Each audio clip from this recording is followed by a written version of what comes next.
don't get the chance to pick the families they are born into. If we did, Promise Ileri Oluwa Oladimeji Aloba, popularly known as MOHBAD, might just have picked a family a little bit more financially stable. Born on the 8th of June 1996 in the Ikorodu area of Lagos State, MOHBAD was the perfect example of a trenches kid, a title he wore like a badge of honor. Somewhere along the line of his growing up, MOHBAD lost his mother and was left in the care of his father and his stepmother. Some lyrics of his song has revealed that he never really got that much of care from her anyways.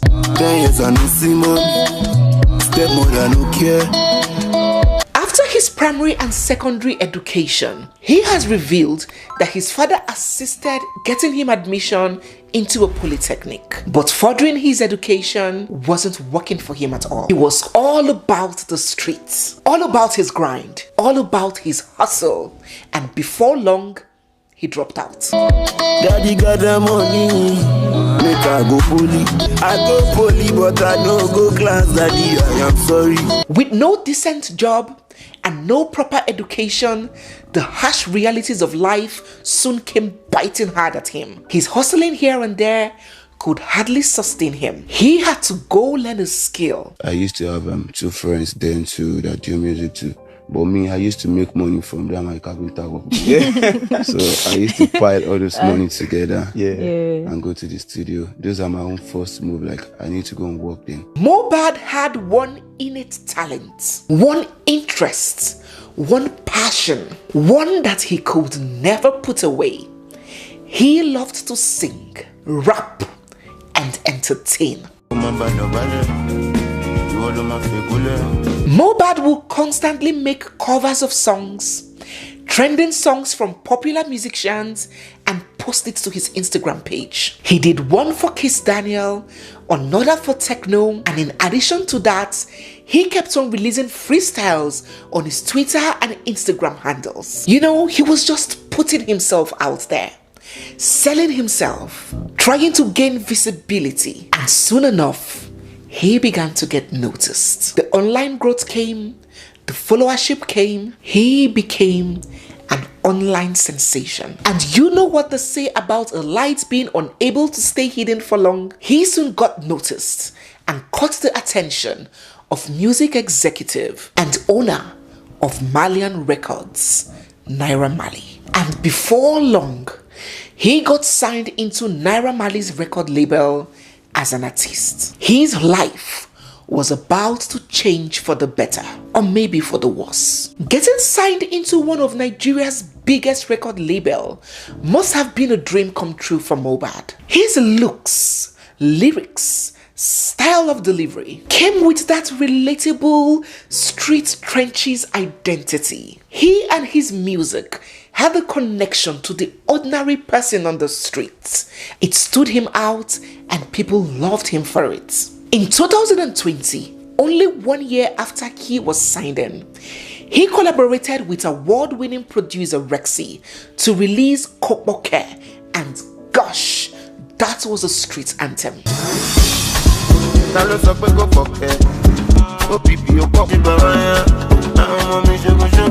The success of the song gave him more wings, more confidence to keep soaring. And by the end of that same year, he released his first studio album titled Light EP. This 8-track album was an instant hit. With over 25 million streams on Audiomack alone in its first month and 3 Headies nominations, this young star was surely heading to stardom. But he did not rest on his oars.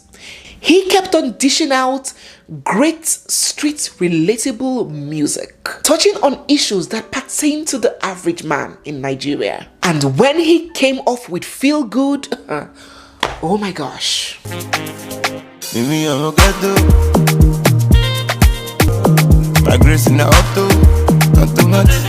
His grace was truly automatic because only a few years after getting into the industry, he had done so well for himself. He had 3 Headies nominations, 5 Dēãth Awards nominations, topping several music charts. It was no argument at all that MOHBAD had become one to look out for in the Nigerian entertainment industry. But this moving train was about to experience an abrupt halt. Trouble started for MOHBAD in September of 2022 when he took to his social media accounts to call out his record label boss Naira Marley, accusing him of assault and violence. Taken to Instagram, he put up a video of himself beaten, bleeding and injured.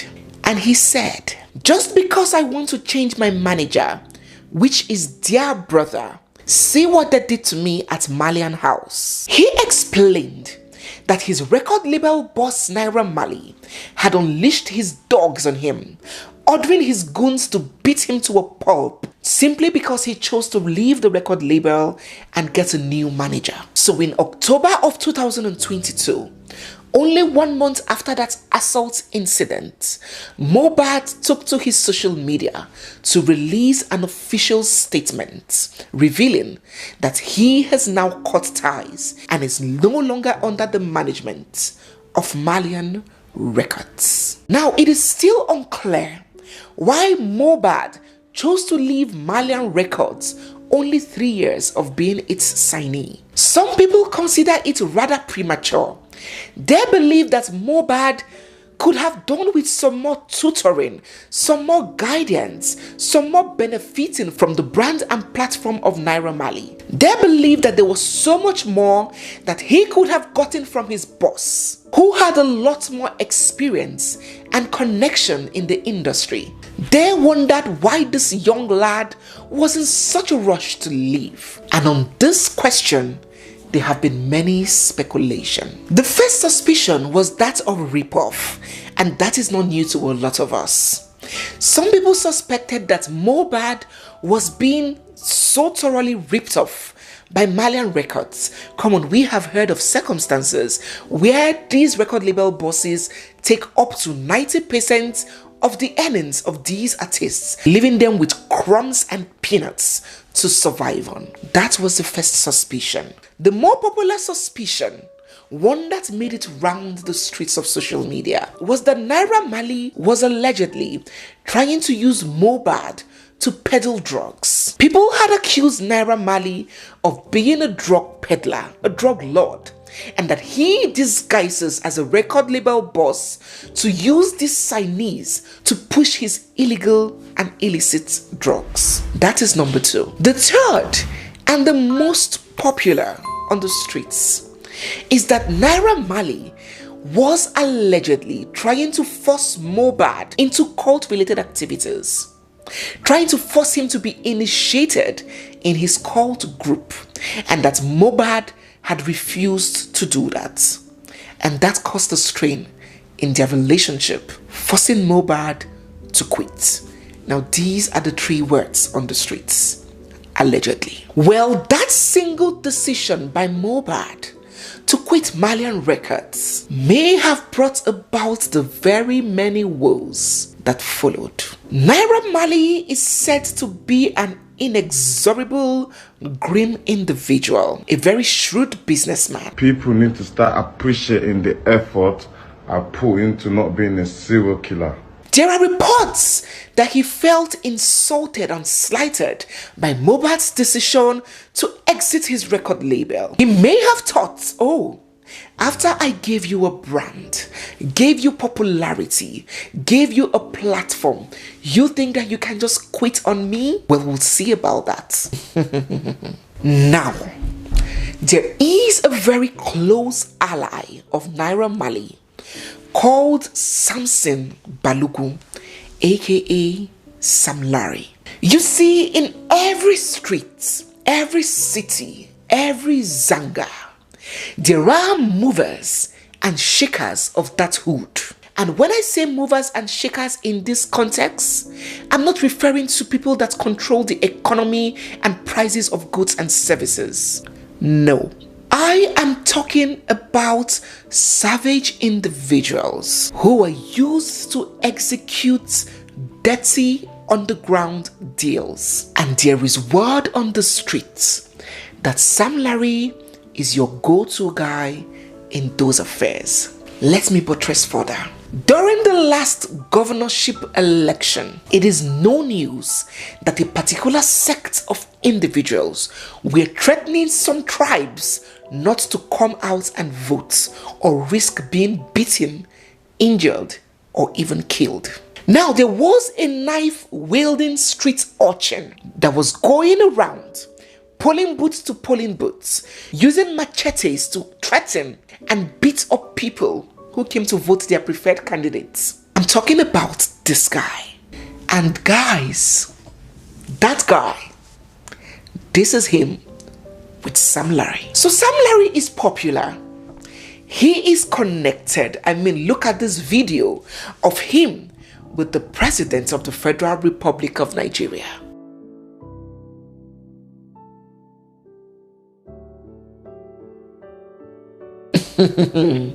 He commands the streets, and he is Naira Marley's best friend and ally. He definitely is not the best guy to have on the opposite team. Not long after MOHBAD left Naira Marley's record label, Sam Larry unleashed a plague of impish terror on him. He planted informants everywhere and tracked MOHBAD to any destination. He always had his urchins around him, and they do not hesitate a second to give MOHBAD a generous dose of beating. It almost seemed like he was acting out a script, an instruction that since MOHBAD has chosen to leave the record label, then he will not be able to do music for the rest of his life, because he was tracked down everywhere, in studios,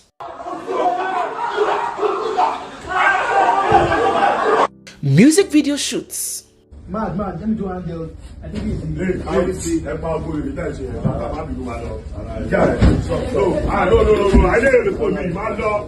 at gigs and shows. What you want to do? No. You don't do. You mean the beef that. You see what I'm married to, Mama? Even down to his home, his rented apartment in Lekki. Scores of touts will storm his home, unleashing terror on him. Sam Larry and his touts ensured that MOHBAD's legitimate business was constantly interrupted. They would disrupt his performances and then proceed to beat him, to strip him. Gosh, it seemed like he had no hiding place. They were everywhere. He was constantly living in panic, fear, and apprehension. The next day was not guaranteed. He was in constant dread. It was so bad that he reportedly got married but couldn't even celebrate a proper marriage. Like, he couldn't even celebrate his wedding because he was scared of what could happen at the venue. Even when he welcomed the son a few months ago, he couldn't even take to social media to announce it as people like him would typically do, because he was scared for the lives of his family. He wept. He cried out. He voiced out. He said that if anything happens to him, we should hold his record label boss, Naira Marley, to account. He said it. I'm a bad boy. No, my mama saw I don't really mean it like that from my mind. You mean it, so I don't know these people have been hating on me. They have been doing bad things on me. I went mad into it because of this issue. Now they are trying to kill me. Everybody in the whole world, please help me if I die.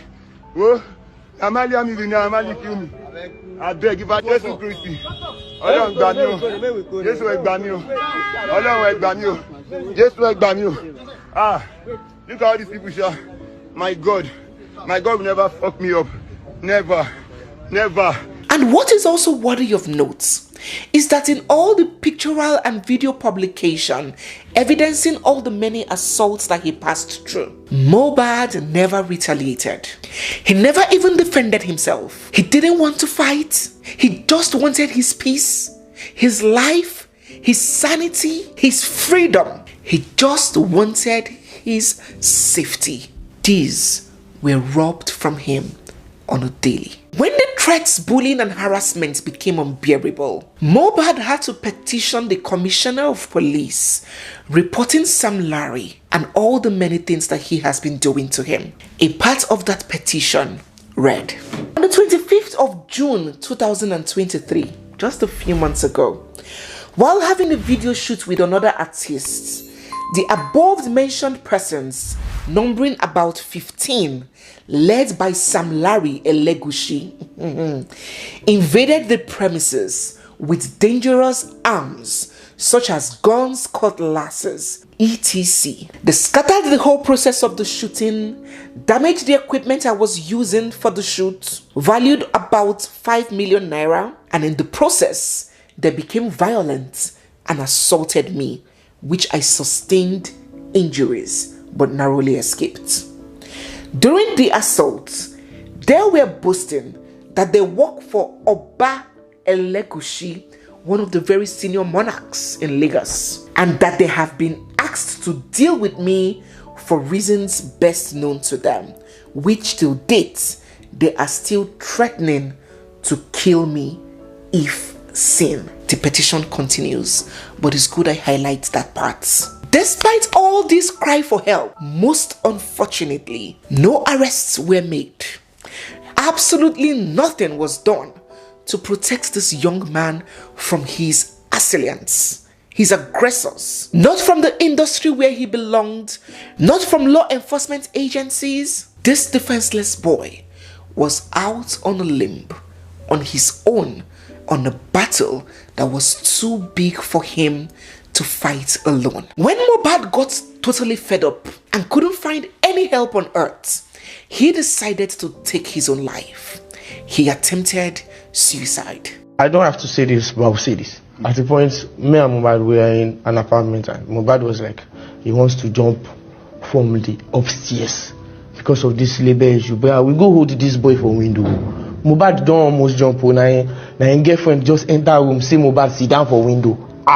You can't just keep going on that. And these people are just forming. There's nothing happening. Something is happening. Something will make you think, say you won't take your own life. Bruh, it's going to the extreme. Now you go happen, you go the right RIP, and we love them. No, there's no love there. And none of them will speak up. They inside that place. None of them won't look anybody high. This boy is going to a hospital for hypertension stuff. Why? Because say you labor. Bruh, no. It can't continue, bruh. Right. Yeah. So someone have to talk. Somebody had to talk. Yeah, and it's not fair.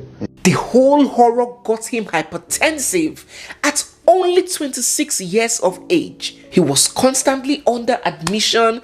His blood pressure was shooting up the roof. His wife has come out to recount on how he was always unhappy. How it was totally impossible for him to spend the full day being happy. He was depressed. He was hysterical. He was frightened. He had nowhere to run to. So this intimidation, bullying, and constant attack spanned on for years until only a few days back, on the 12th of September, news got out that Promise Ileri Oluwa Oladimeji Aloba, aka MOHBAD, had passed. When news of MOHBAD's death hit the internet, people were thrown into shock. Several theories as to the cause of his death began spreading like wildfire. The first supposition was that MOHBAD had passed from an ear infection, that he was ill, he had an ear infection, an auxiliary nurse gave him an injection, and he started to react to the injection. On the way to conveying him to the hospital, he gave up the ghost in the car. That was the first. The second was that he had gone for a show, and after performing, his friend, his very close friend, allegedly kept on provoking him to a fight, and they eventually got into a scuffle, and in the process, this friend used a charm to hit him in the hand, after which he kept on complaining of pain and couldn't even make it to the hospital. He died from that incident. This is the second supposition making the rounds. And the third holds that MOHBAD died from hypertension and depression, which was brought about by months and months of bullying, attacks, and horror unleashed on him by Sam Larry and his cohorts. You see, when a young man passes suddenly under suspicious and disputatious circumstances, I believe that more findings should be done to ascertain and uncover the true cause of his death. And I'm not alone.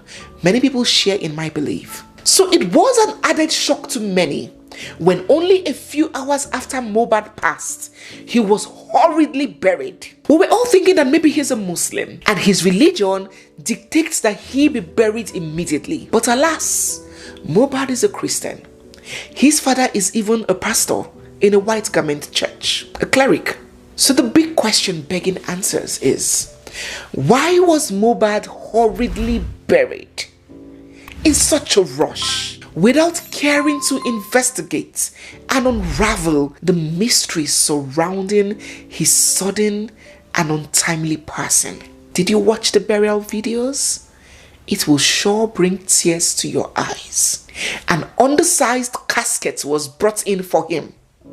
And even when they discovered that that casket was undersized, he was a tall guy, he was still forced into it, squashed, sardined into that casket. They couldn't even spare extra time to go get a casket of his size. He was squeezed into that coffin, his neck bent on a 90-degree angle. It was gory to see. Why the rush? Why the hurry? Why the disrespect? There could be more videos, following up on this case. I just felt the need to give us a background into who this guy is and all the incidences that have led to his passing. But I would still like to hear from you guys. What do you think in all of this? What are your suspicions? What are your convictions? What are your beliefs? What are your thoughts? Which of these three theories are you more taken by? The ear infection, a spiritual attack, or a climax from all the harassment, hypertension, and depression that he has been going through as a result of the constant attacks? Let us hear your thoughts down in the comment section. That someday he would find rest. Someday all the pain will go away. And we certainly hope that now finally he would find some peace. I don't pray, I don't go nothing off fire. I know there is a day all my pains will go away. May God rest his soul. Thank you so much, guys, for